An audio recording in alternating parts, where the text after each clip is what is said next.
Good morning, you two. This is a topic that I have avoided for a reason.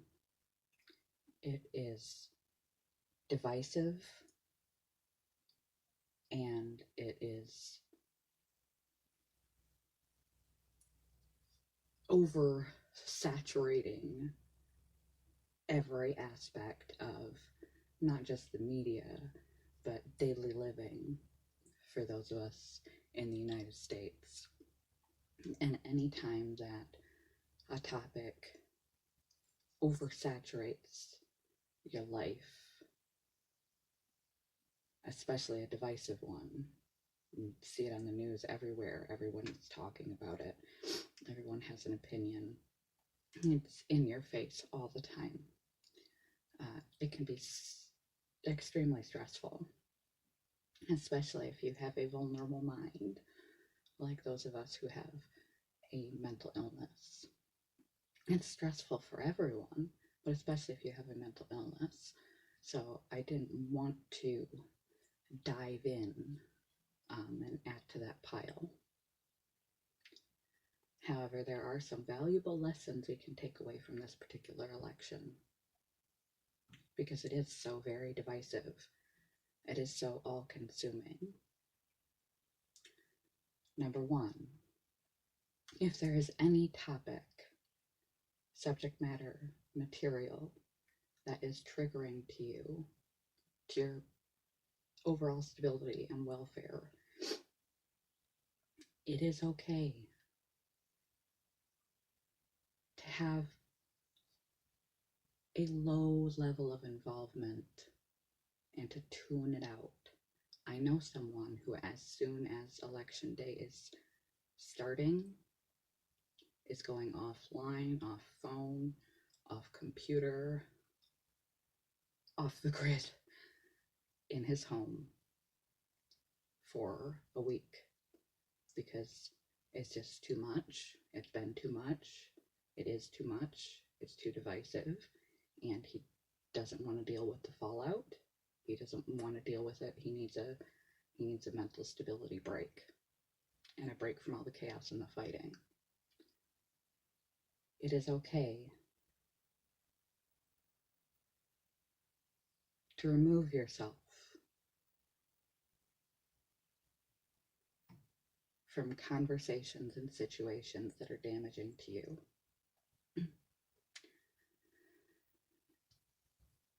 Don't gossip. There is so much misleading,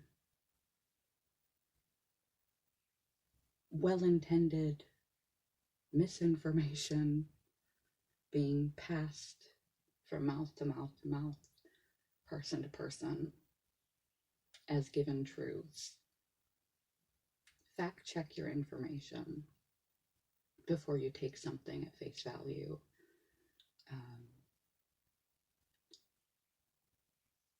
When you hear people share a story, don't just automatically believe it, even if you love them.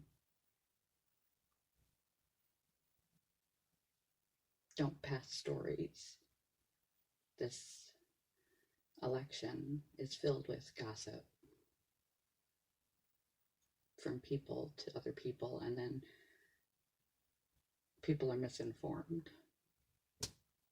about the truth, and they make their judgments based on these outlandish, some of them are extreme beliefs.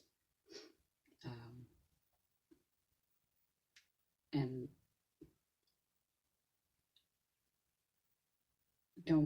don't spread things, period. Don't gossip, and don't spread things that you don't know are true or not in general in life. Also, letting go. Do what you can do, whatever that is for you, and then let go and walk away. Don't worry about it. Don't hang on to it. It's beyond your control. Once you've done all you can do, for some of you, that's vote. For some of you, that's vote and get others to vote. For some of you, that's helping the campaign. I know I've gotten a lot of telephone calls this year, like at least one a day.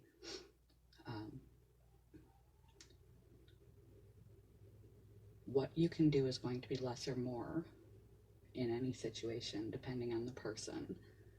But in any situation, not just the election, do what you can do. And then once you've done all you can do, the results are out of your control. We can control our actions, we can't control outcomes. It's a key element to remember in life. You can control what you do, you can't control how it turns out. If you try to give someone a gift and they end up hating it, and you put your heart and soul into it, or you try to create something and you put it out there in public and everyone laughs at it. You try to do something and you fail. We can control our effort, our intention, our action. We can't control outcomes. Once we do all we can do, that's all we can do. We have to let it go and just see what happens. Remembering that whatever your action, you can't control the outcome, only the action. Letting go. Once you realize you have done all you can do, accept and let it go.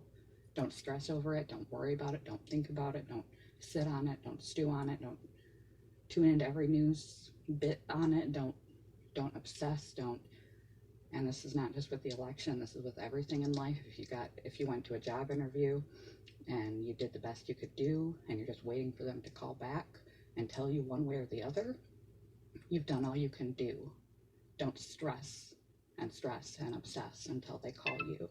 The outcome is out of your control, and you can control the amount of stress by letting it go. Once you've done all you can do is let it go. The outcome is out of your hands. Be respectful to one another. People think differently. Some people in this election cycle think very, very differently. There are some wild views. So I'm in Michigan, and they went to kidnap our governor. There are some very wild views. If you see something, say something. If you see something dangerous or hurtful to others, be that person who calls it out. Don't put yourself in jeopardy, in danger, but don't let others get harmed or hurt by hurtful people. And when others have views that are dramatically different than your own, you can just say, oh, I don't feel the same way, or I've never heard of it put that way before, but thank you for your opinion. Don't attack each other.